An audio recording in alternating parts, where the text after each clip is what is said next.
guys, welcome back. So I'm sorry about the change in lighting between like the first video in this series and the last, but obviously the lighting has changed because the time is ticking by.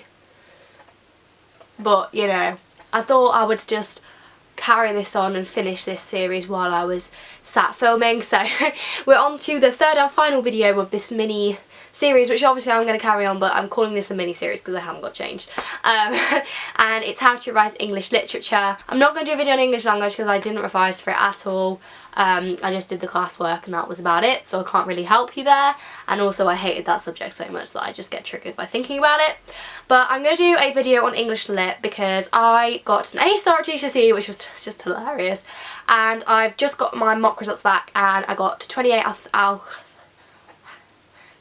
out of 30 on my two papers, which I was really happy about and did not expect because I literally cried all the way home after that exam.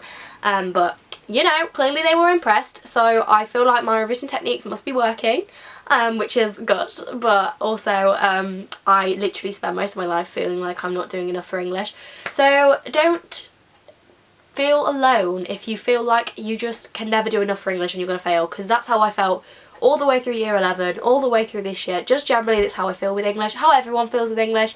It's not one of them ones where you can be like, yeah, I've done every past paper, I'm ready. You just don't know. Just give it your best shot. So I have a few things here on my list of things to do with English. This isn't all English, this is all of the three that I've done today. But I'm going to do English now because I feel like obviously everybody has to take English at some point in their lives. So you may as well get the best grade out of it that you can, even if you've got no interest in taking it.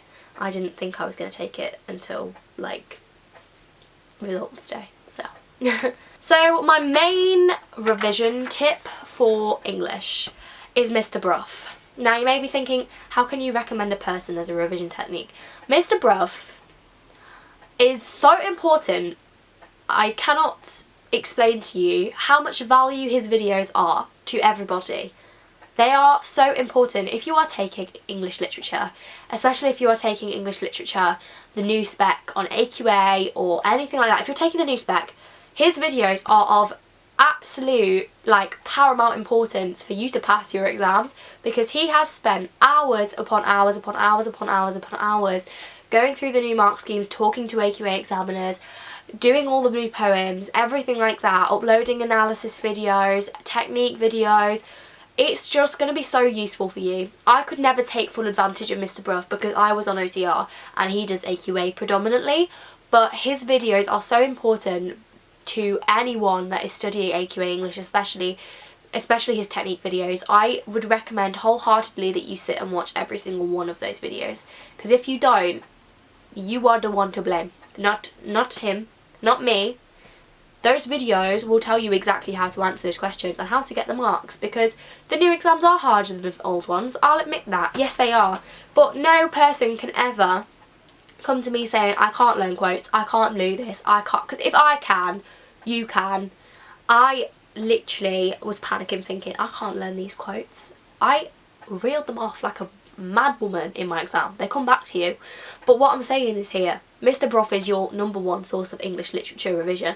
Not only does he have videos on pretty much every text under the sun, he also has revision guides for English language and English lit that have got like 5-star reviews. They're like £3. They're amazing. I've skimmed through all of them.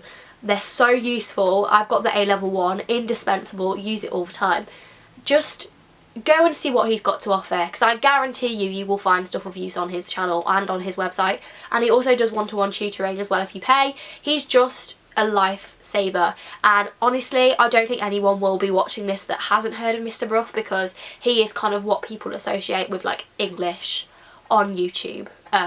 He is just the best channel for English literature without a shadow of a doubt. Every single person I know has used him, and I watched all of his videos that were relevant to me and I got an A star, and I genuinely put it down to my English teacher, who is amazing, and also Mr. Brough. So between the two of them, they did a real good job.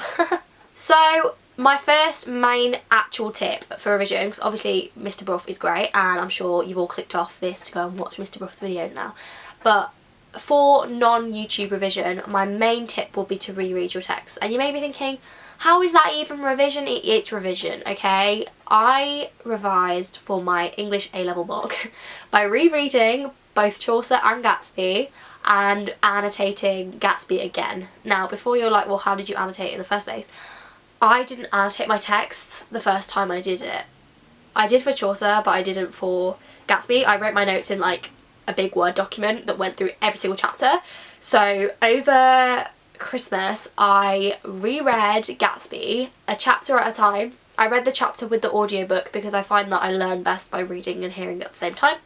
And then I went through the chapter and added all my notes back into my actual book. I'm not sure if I'm explaining this properly, but like now it's got all of the annotations in, whereas it was blank before mocks.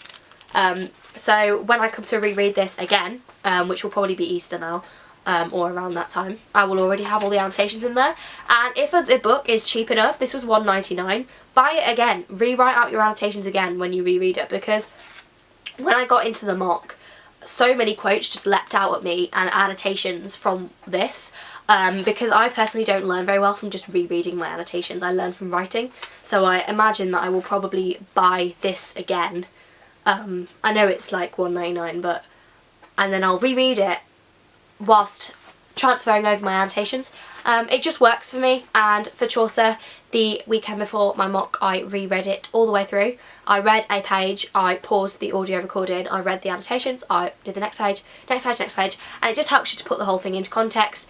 It's recommended by OCR, I know, that you read it once before you start studying it, once as part of your study, once again for your mocks, and once again for your actual revision. And I cannot agree with that more, because I feel like my knowledge is slipping of Gatsby, and I did before the mock, and I reread it, and it's amazing how much you'll recall if you just reread the book. Once you have reread the book, obviously you can't just do that for revision because that would just be silly.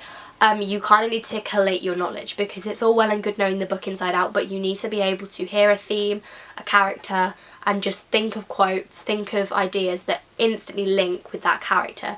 So if I hear, oh I don't know, Wilson, for example, I'll be like, weak, unable to change his fate, trapped in a vicious cycle, you know, suffers from a world where there's no morality and capitalism has replaced reality, and he tries to reach for his dream, but because he's poor he can't, and only rich people can like free their dreams because they are free from the moral constraints to which the less endowed are subject, and all this crap, right? And you might be thinking, Eve, how do you just reel that off? I think it's just because I know my characters character by character basis, and you need to be able to do that. You need to be able to hear a character's name and just think of all the key ideas. And there are two ways in which you can do that. So the first way is getting your character's name, putting him in the middle of a mind map, and thinking of 3 key words that define that character. And obviously that's not going to be enough for an exam, but say for Wilson I would probably say weak, obviously, ineffectual, hopeless, like without chance of doing anything, and then go off that and be like, right, what quotes can I think of? So I could think of Wilson. He has a green face. He says God sees everything. He says like, we're gonna get away, we're gonna go west, all this stuff. So you go through your book, find the quotes that match up with those words, and then branch out again. So analysis, what do those quotes mean? So it means that he has a dream just like everybody else in the book, but he's unable to achieve it because of his social status and the fact that social mobility is futile, hence he's resigned to his position, and as soon as he dreams of getting away, that ends in death, which is Fitzgerald saying that people of that class weren't able to reach for their dreams, and that the American dream was only available to those who already had money, and those who were willing to lie and cheat to get their way to the top. So as you can see there, I've gone from a word to a quote to analysis, and that's what you need to do in an exam really. You need to make your point, which will be the word, then the quote underneath, and then analyse that quote. So if you can have those quotes in your mind ready, and your points for each character in your mind already, then it's really useful. So for GCSE, that's all I did really. I had 3 points for each character that I would put in an essay, and then I could just reel that off. When Wickham came up in the exam for GCSE, I knew exactly what I wanted to say. Yes, the question was a little bit dodgy, but I could pretty much reel that question off really easily because I had these mind maps with word, quote, analysis, and just branch out, get deeper and deeper as you go. Second way of doing it, if you're not a real mind map person, I mean personally I am, but this year, because I have too many themes, too many characters, I've made some like quote flashcards. So there's loads in here, I know. This is what I did over my Christmas holidays, and they must have worked because I could remember a lot of it when I got into the exam. And these are going to be really useful, especially for text that you study at the start of the year, because when you come back to it, it's a very good way of starting your revision of the characters. So for example here, this is the American Dream. These are flashcards on the American Dream. So I have the quote on the front and then the analysis on the back. So the rock of the world was founded securely on a fairy's wing. I've got like the juxtaposition, abstract images, antithesis, what that does, other quotes it links to, things like that. Very good way to collate your knowledge into short flashcards. And I've just sort of collated them by theme and by character, and the night before the exam I just had a quick read through these, and these were very useful for quick fire quote retention, and I will definitely be using these nearer the exam, probably in Easter, when I need to like refresh my knowledge of the characters, because I've got all the analysis from all of my notes already fresh in here. The main thing that I found for English to be useful at GCSE was the examiner's reports. These things for English are of absolute paramount importance to your studies. I honestly read those examiner's reports so many times that I could probably still regurgitate them to you, because it literally tells you in black and white what the examiners don't want people to put in and what the examiners reward. If you can get yourself into the mindset of an examiner before you write your answer, it will help you so much. It's all well and good you trying to write an essay due to how your teacher wants you to do it, but at the end of the day they might be marking your mocks but they're not marking your actual exams. So listen to what the actual examiners have got to say, because with English it's very subjective, so you need to make sure that what you're doing will appear good to these examiners and nobody else. It could appear amazing to your teacher, but at the end of the day it's the examiner that's going to be marking it, and it's the examiner that you need to impress. They're not looking to penalise you, they're looking to give you marks. They're positive markers. They're not looking to take marks away from you for misunderstanding. They're just looking for what is there, and they want to give you an A star. They go into it thinking, I want to give this person an A star. So you need to give them a reason why they should give you an A star. And if you go through the examiner's reports and find everything else that other candidates have done that make them A star worthy, and you put all of those aspects into your essays, you cannot go far wrong. I used to get a question, do a mind map plotting out what I would say in that essay, and then read the examiner's report, and if I completely missed out a really important point, then I would make another mind map with that point and go and find quotes and analysis for it and be like, if I was to use that point in the exam, what would I say?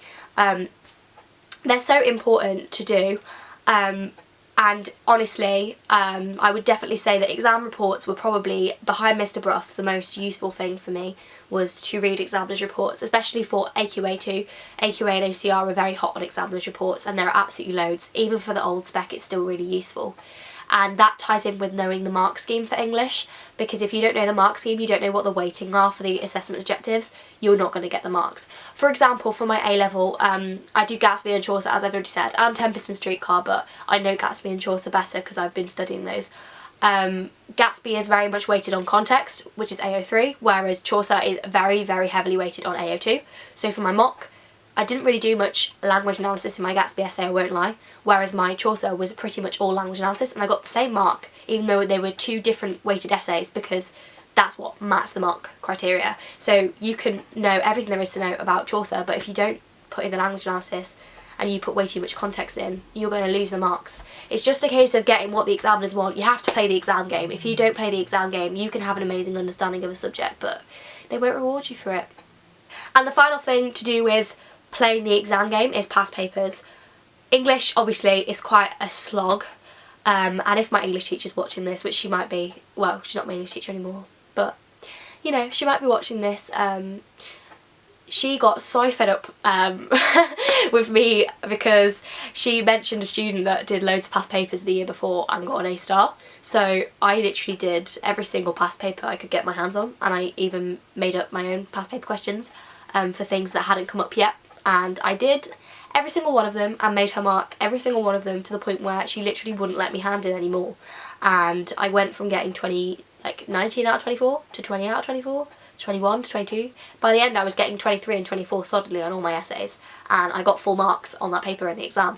So it does work, because your teachers will know your spec and they'll know what the examiners want. So they're going to be looking to give you marks just the same as an examiner would. So if you can practice under time conditions, writing, past papers, it can be so helpful, especially if you are at GCSE, because there's only so many characters and so many themes they can ask you about. So if you just get your teacher to make up questions that might come up that haven't come up yet, then you can like predict what you're going to do. So the night before my English exam, I had a bit of a breakdown. So my mum was like, okay, just revise the characters that haven't come up yet. And the only character I revised that night was Wickham, and I revised my essay and my essay plan that I'd done for Wickham, and he came up the next day, and I was so grateful, because you can kind of cheat the system at GCSE with that, in that respect, in that don't do a past paper for Candy if he came up last year, because he's not going to come up again. Do ones that haven't come up. So for Of Mice and Men, I did one on loneliness, violence, Candy, because he hadn't come up. Things like that, things that hadn't come up yet, because I knew that there was a chance, and loneliness came up in the exam, and I'd already done a past paper question on that. But you know, obviously, the more you do it, the better you're going to be under time conditions. And yeah, I know my lighting's getting really red right now, but it's just so important that you follow the mark scheme and do as many past papers as you can. Try not to get too hooked on reading exemplar answers on the website. They're very useful, but they might not be, like, they might cover points that you don't, but that doesn't mean that you won't get the marks. They're not looking for a specific set of points, it's how you argue your points. Like me and my friend Sydney, we made totally different points in our mocks, and we both got very similar marks for Gatsby. I think we got the same mark for Gatsby. I can't remember. We might have done, I'm not sure. Yeah, we did. And we made completely different points. So they're not trying to look for specific points. So don't get hooked on exemplar answers, because they are good to see what examiners like, but it's better to read examiners' reports. And my final tip, if you're really feeling lazy and you are having a bit of a breakdown about English and you just don't really want to do actual English revision, definitely watch the films. I know that sounds really stupid, but you can actually credit, like, the examiners will credit references to the films. Obviously you're not going to talk about it loads. It might be something that you put in your introduction or your conclusion, or just as like a side point. Especially for plays, they really like how it's been adapted on screen or on stage. So watch it, because not only does it give you a good understanding of the storyline as a whole, it also helps you remember key quotes, and it also helps you visualise it when you come into the exam. So for example, I've watched Streetcar, I've watched the modern adaptation and the very old adaptation. And I watched it whilst reading along to make sure that there wasn't anything that they said in the film that they didn't say that I learned thinking it was part of the play, and it wasn't. But I watched Of Mice and Men, Pride and Prejudice, Journey's End so many times. I watched so many different adaptations of it, and while I didn't reference it in my exam, and I could have done, it really helped me give me that sort of long vision of all of the different things, because that's what's important with English, is being able to not only analyse what you've got in front of you, but also make connections across the text, and sometimes even with other texts. So to sum up, Mr. Brough, use your exam website religiously for English, because you really just need to get inside the examiners' heads and reread your texts, basically. That's the best advice I can give you. Please don't take all of my advice totally set in stone. I struggle with English so much in that I always think I'm really crap at English, and I'm not. Actually, it's probably my best subject at A-level, judging by my mocks anyway. That was the one that I got the highest A in. So maybe there's something about English that people just panic about, because it's subjective, and that can be an issue for many people, myself included. So don't get yourself in a tiz about it, and just do your best. At the end of the day, if you're not taking it at A-level, you really don't need to worry about what you get as long as it's a C. Mr. Brough will really help you there. He's done a lot of videos about objectivity and grade boundaries and what's important and what's not, so definitely head on over to his channel. And I hope you've enjoyed this little trio of videos, even though now I literally look like an Oompa Loompa and my face is a totally different colour to my neck, but I promise it's not. It just depends on where I stand. And yeah, let me know what subjects you want me to do next in the comments. I'm sorry this has been such a long video. Please don't worry about English, leave me to do the worrying and crying and just generally feeling rubbish about it. And I will see you very soon. Bye! Mwah.